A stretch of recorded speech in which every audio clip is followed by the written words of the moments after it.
Three words will be public art, community, popular. Art, colors, and fun. I think city regeneration. That's 2 words, I guess. Beauty and only 3 words. Democracy, democratization of art. I think of community, I think of paint, and I think of stories. Exterior, vantage, and what was the other one? Scale.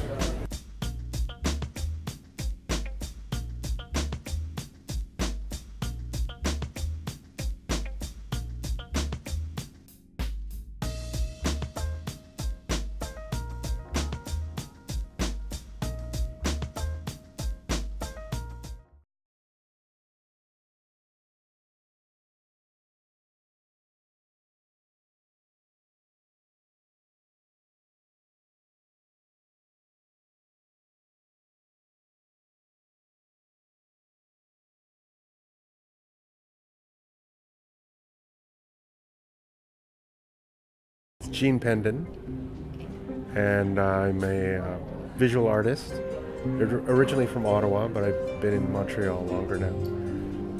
And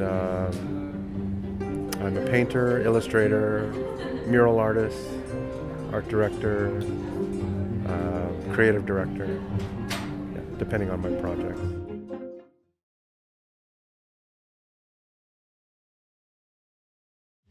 My name is Thibault Zimmer, and I am an artist. I'm a researcher and educator also, and I do a lot of work in the community, so that's where it all started for me, and that's where I'm hoping to continue.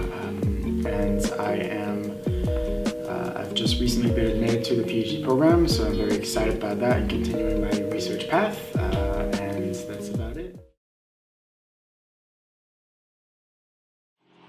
My name is Roadsworth, and I'm a street artist primarily. I started doing street art in around 2000, 2001, and until I got arrested in 2004.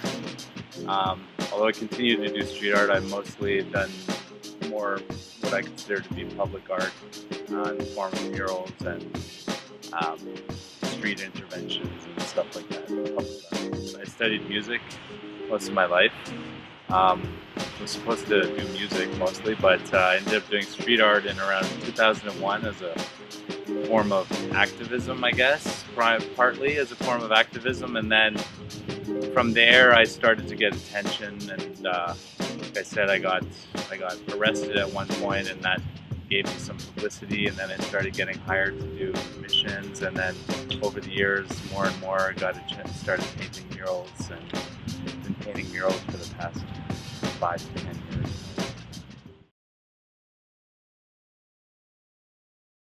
My name is Nicolas Rivard. I'm executive assistant of MU since 1 year. Okay, so I'm Isabelle Duegay. I'm the art ed, one of the art ed person here at MU.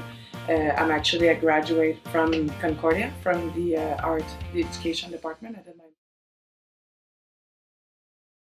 My name is Sofia Misenheimer. I'm a second-year master's student of communication studies at McGill, and my research focuses on female graffiti writers and street artists in Montreal. Mural Voices is a project I did for that class. It was a radio documentary that interviewed a number of local residents on their views about the mural, what the mural means to them,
There's a really fascinating story behind this large profile image here. Unfortunately, it's a sad story. This figure was whitewashed a few weeks after the completion of the mural, which speaks to, some underlying perhaps racial tensions that I think exist all across Montreal, Quebec, and Canada. But the fact is that there was such a resistance to the whitewashing that it was repainted within a few weeks. I think there's a real claim to this mural that a lot of local residents, take pride in, and they weren't going to put up with that kind of defacement. It's also interesting to see that in the last 4 months since I've been here, there is actually a new graffiti element to the mural, which I think is the first time since 2 years ago when the other larger defacement happened, and it looks like someone has marked out the shamrocks and the fleur-de-lis. I did hear from a few local residents when I was interviewing them that this is perhaps a little too perfect to show the French and Irish communities getting together so well, and it looks like someone's actually expressed that with paint on the wall. In their contract, they have a maintenance clause. And I mean, it was obvious just from looking at the wall before it got painted. It was covered in graffiti, and so I had mixed feelings about that because I had a feeling it would probably be a target once it was painted. I think we all had a feeling that would be the case, including Mew.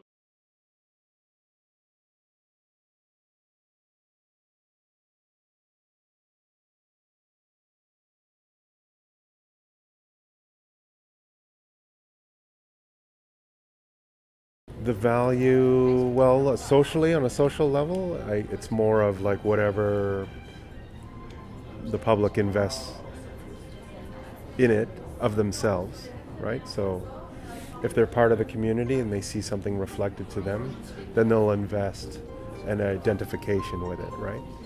And I think maybe the value for the city itself is that it's a landmark and it kind of creates just a marker for the neighborhood. But at the same time, there's, it's specific to a community, so it's part of maybe like a reflection on the diversity of the city or the population at large.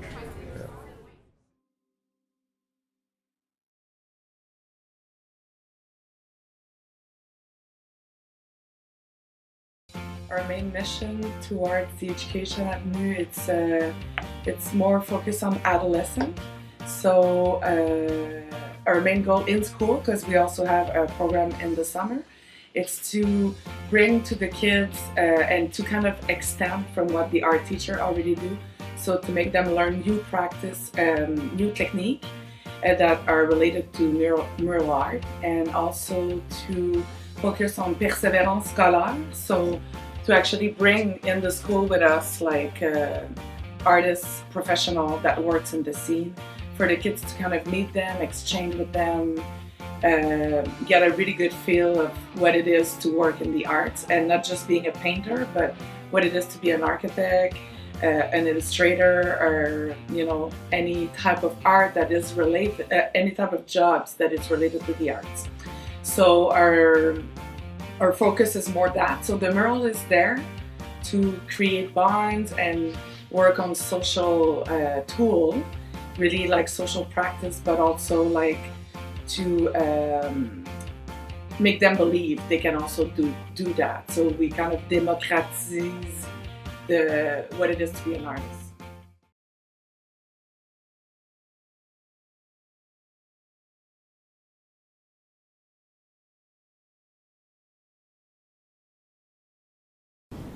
I think art is a really vital part of the community, especially public art, because it invites viewers, whether you live here, residents or outsiders, to learn more about the neighborhood and to pay attention to the area. Instead of just walking through, you actually have to stop in this area and look and see what's up here and maybe look for deeper meaning there.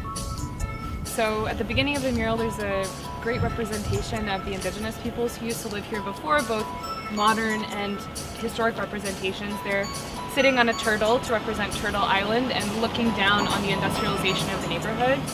Prior to industrialization, this neighborhood used to be a meeting ground for different Indigenous groups. And Here there's a representation of the church, you know, very dark and gray, and a lot of factories. Factories have a very strong rooting in this neighborhood, but for some, that obviously is a very negative history. So.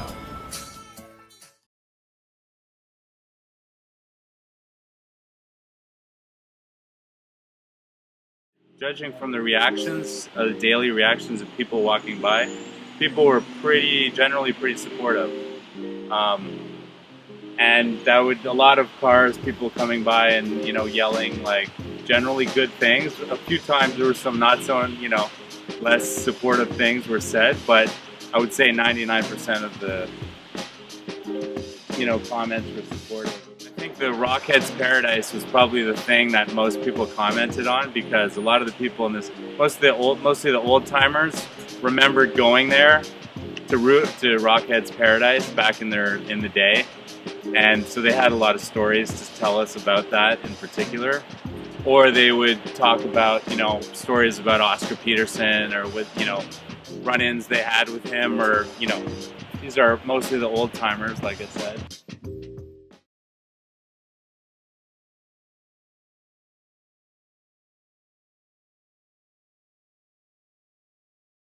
Jeanne Mance, it's a good situation, because every people that's been like 8 years we're making projects here, so every people here wants to make projects with us, and every summer they asking oh, when it's gonna start, and so that's really good situations here in Habitation Jeanne Mance, and we don't want to live here from here.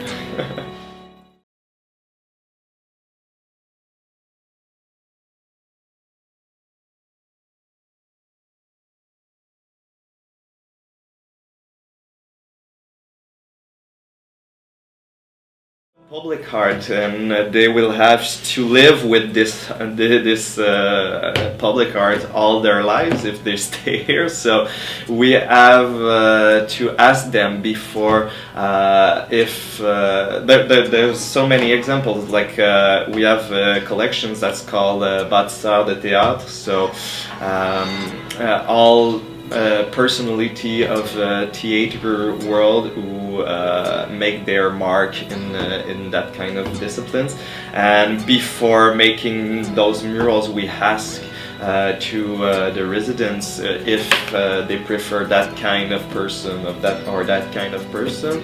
It could be the color, the choice of color. It could be the compositions. It could be the artist. So we are always consulting the residents about the compositions. And after that, every murals come with smaller ones. Like Isabelle talked to us, it's community-based project. So we always made murals with Maison des Jeunes or that kind of organizations, just to make sure that people have some connections with the murals, like real connections, not only visual connections, to make the pride, to make them pride of their own borough, their own country, their own all this stuff. So that's pretty the kind of connections we do. Yeah.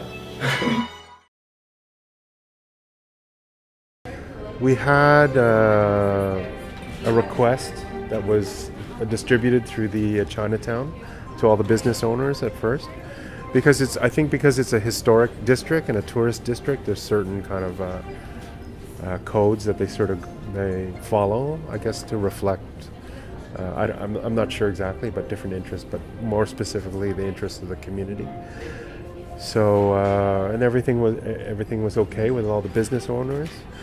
Like if you notice in Chinatown, like it's all, of course, Chinese establishments, and sometimes there's new establishments that are coming in, and that goes through a board, right? So we initially got their approval, and then all the businesses knew about it, so we got a lot of support during the project. People came out and they were, they invited us over for dinner or for lunch or whatever, so they appreciate it.